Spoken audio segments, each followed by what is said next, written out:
What's up everybody? Welcome back to Mohawk Motors. My name is Jason. Today, my goal is to finish getting the short block assembled in this 6-liter that we're swapping into the blue crew cab.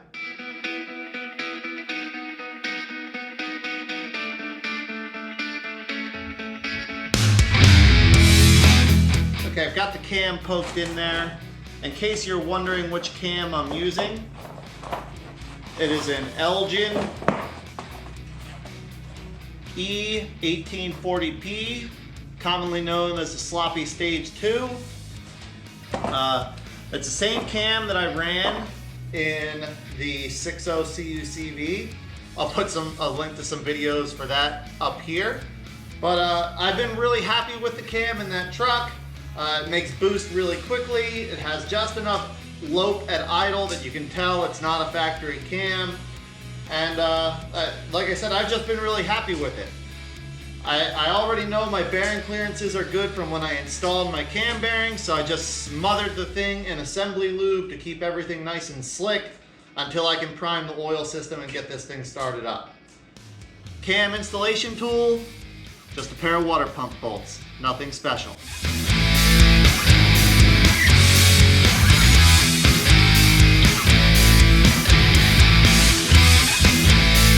Okay, I can't remember if I pointed this out in a different video or not, but just in case I didn't, I did buy a new oil pump. This is the first oil pump I've had to buy for an LS engine. The old pump, the original pump that came off of it, had scoring and pitting on the pump gear and on the pump housing that, quite frankly, is not going to provide adequate oil flow for this engine. So this is a Melling M295 oil pump. So to get this on here, the oil pump drive gear splines onto the crankshaft. Now, you have to get the oil pump gear centered on the crankshaft. Run all your 4 oil pump bolts down finger tight, spin the crankshaft around a couple times, and then go ahead and snug your oil pump bolts to torque so that the pump stays where it is. I haven't had any issues yet, just pulling the pump off, centering by spinning the crank, and then torquing down. So we'll keep going. And in case you're wondering, I've reused the timing gears just like I have in every other one of these engines I've put together. Haven't had any reason not to do that yet.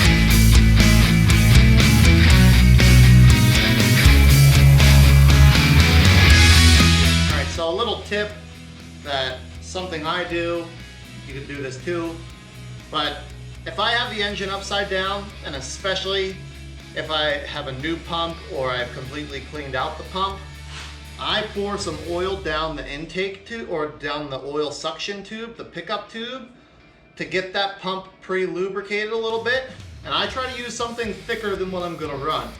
So this is a little bit of 1540. I'm going to pour this down the oil pickup tube just to make sure I have some oil in that pump before I try to prime it.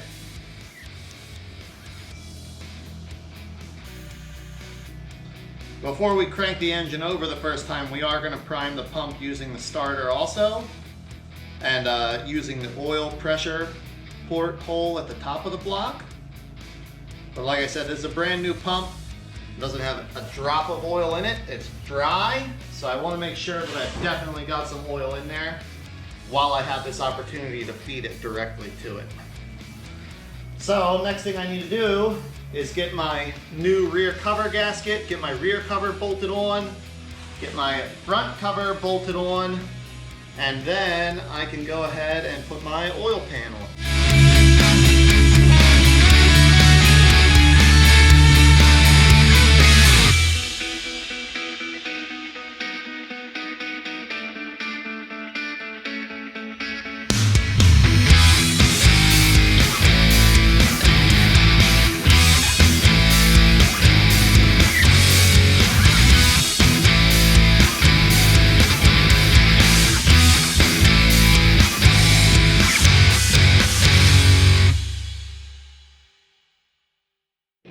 Alright,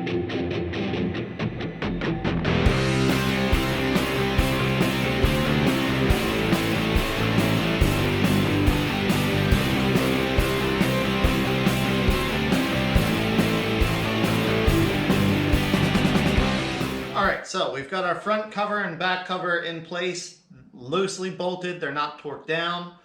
Now we're going to get the oil pan put on. This is the best way I know to make sure that all the gasket surfaces are lined up.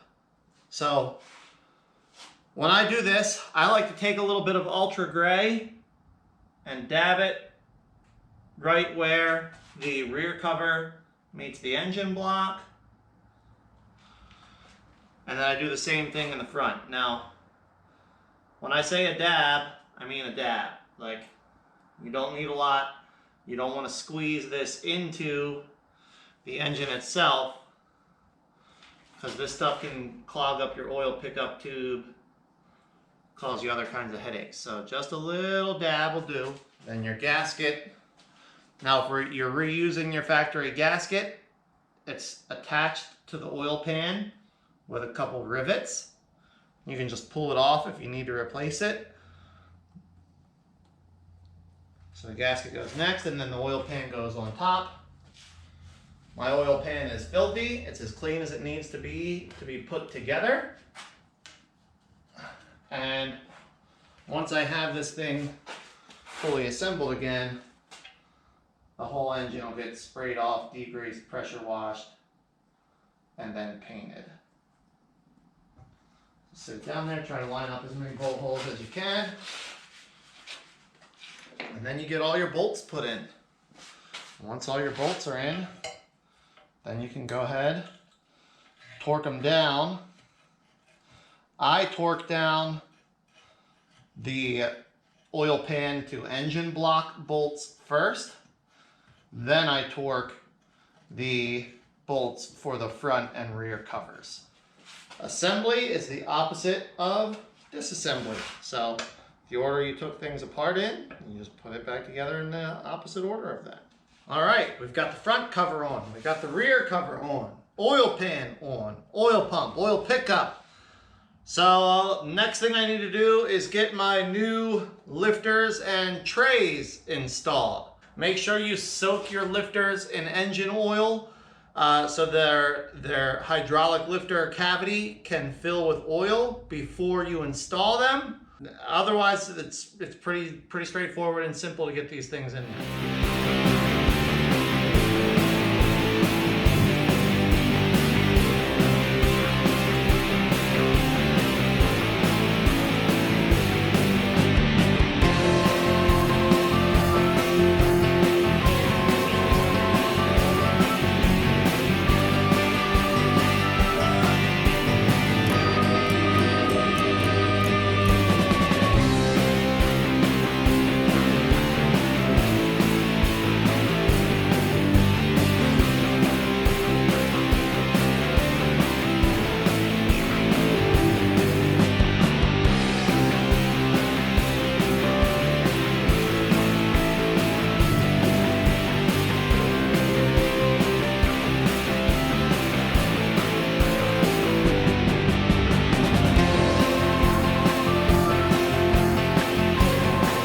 Okay, everybody, we've got our short block reassembled.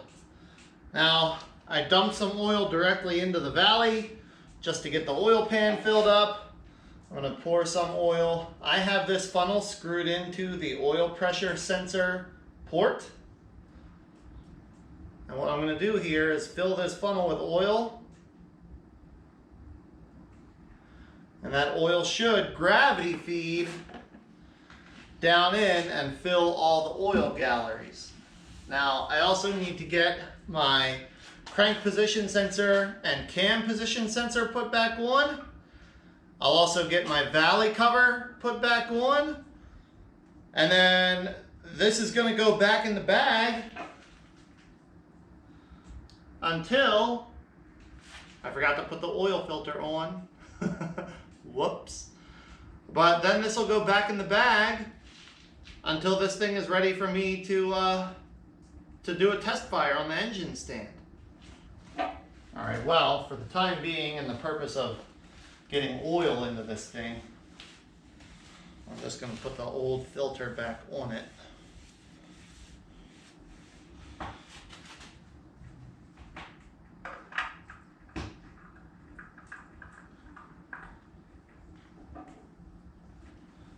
That'll also keep that area covered when it's time for me to paint the engine also. All right, so let's try that again. Some more oil up here. And see if I can't get my crank position sensor put back in where it belongs.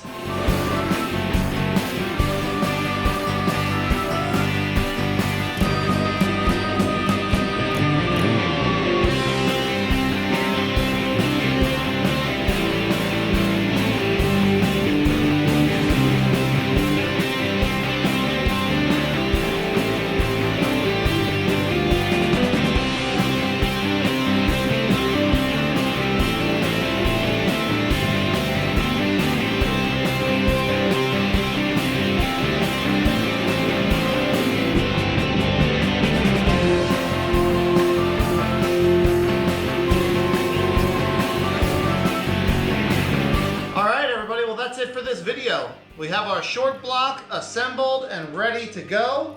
All of the sensors that go in the short block are in place. The knock sensors, cam position, and crank position sensor. Really all this thing needs now is cylinder heads and then the intake and wire harness, which hopefully you'll be seeing those in the next video.